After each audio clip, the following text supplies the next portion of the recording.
हाँ भैया, देखा क्या देखा था खंडन। देख खंडन जो होता है इसको बोला जाता है फ्रैगमेंटेशन।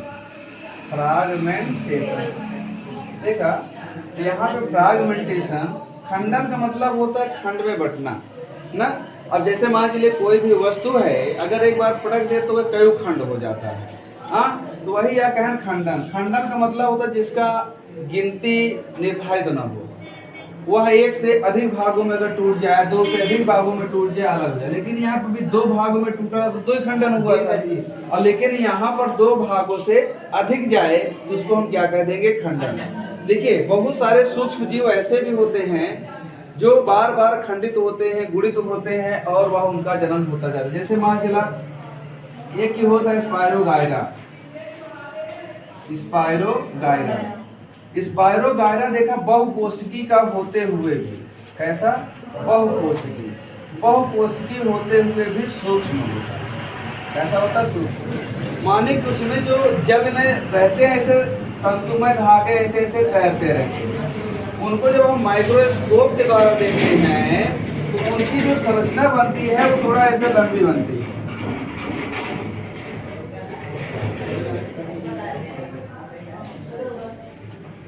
इधर ये सीढ़ी के आकार के जैसी संरचना इसमें बन जाती है।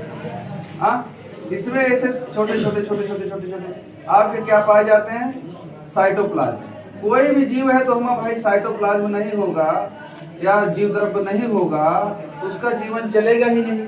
तो ये चीज है, जब पानी का बहाव आता है, पानी के बहाव से टकराता है तो ये क्या हो जाता है, यहाँ से ब्रेक हो गया, यहाँ से ब्रेक हो गया।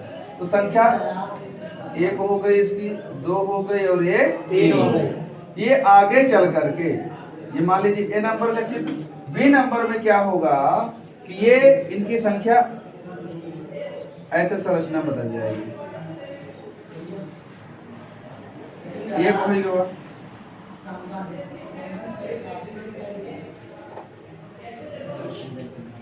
एक रचना में परिवर्तित हुआ, यश के आकार का बना,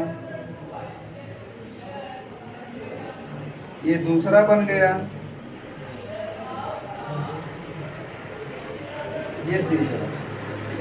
अब देखा ये माइक्रोस्कोपिक स्ट्रक्चर है, ये तीन। अब यहीं से ये जो इसका कोना है ये नया बन के तैयार, यहाँ से क्या करेगा, नया बन के तैयार हो गया।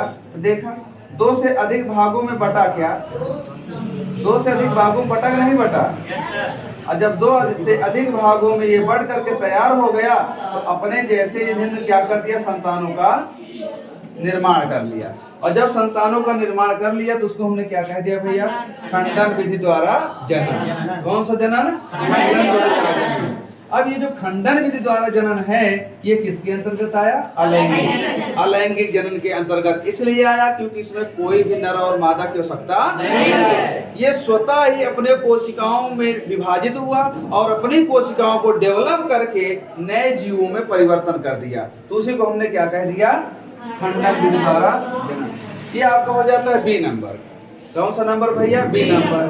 फिर देखा अब यहीं पे आ जाता है पुनरुद्ध भवन। देखा दो शब्दों से मिलकर पुनरुद्ध भवन। पुनरुद्ध का मतलब हुआ पुनः, पुनरुद्ध का मतलब हुआ पुनः। आप कहते हैं जब एक जीव पुनः दूसरे जीव का निर्माण करता है तो उसको हम क्या कह देते हैं, पुनरुद्ध भवन। कैसा भवन भैया, पुनरुद्ध भवन। देखा ये जो पुनरुद्ध भवन वाली प्रजातियां होती हैं, ये एक जाति का नाम है प्लेनेरिया। प्लेनेरिया, ये जो प्लेनेरिया है इसकी संरचना कुछ इस टाइप की होती है।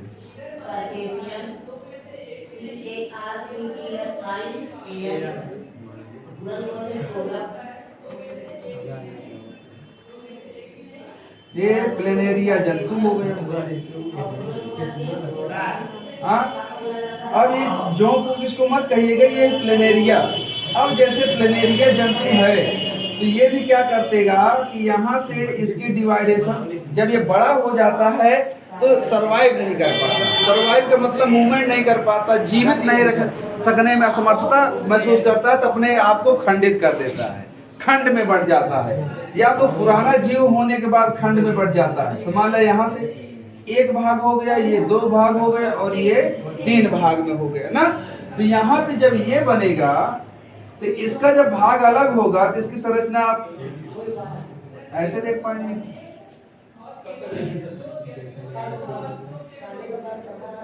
अब देखा कटा हुआ दिख रहा है आपको, ये पहली संरचना हुआ।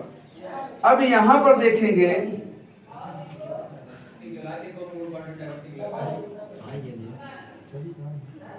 ये दूसरी संरचना हो गई ना, और यहां पे देखेंगे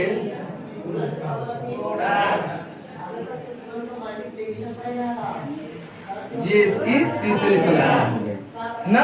तो सब क्या खंड बटे हुए, भाई इसको जोड़ दिया जाए तो एक समूचा बन जाएगा प्लेनेरिया।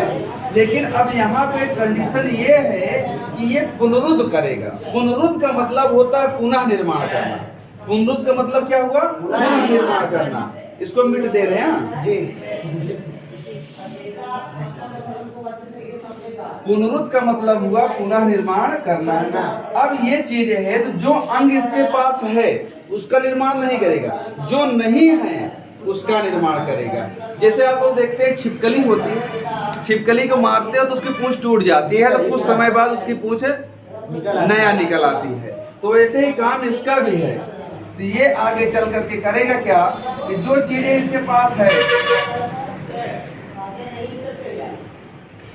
इतना चीज है के पास, तो जो चीज नहीं है तो क्या करी? बना लेगा। देखो बन गया। तो कैसे जीव बन गया? 1 नंबर के जीव बन गया। अब दूसरे वाले के पास दूसरों वाला बना लीजिए। हाँ, दूसरे वाले के पास है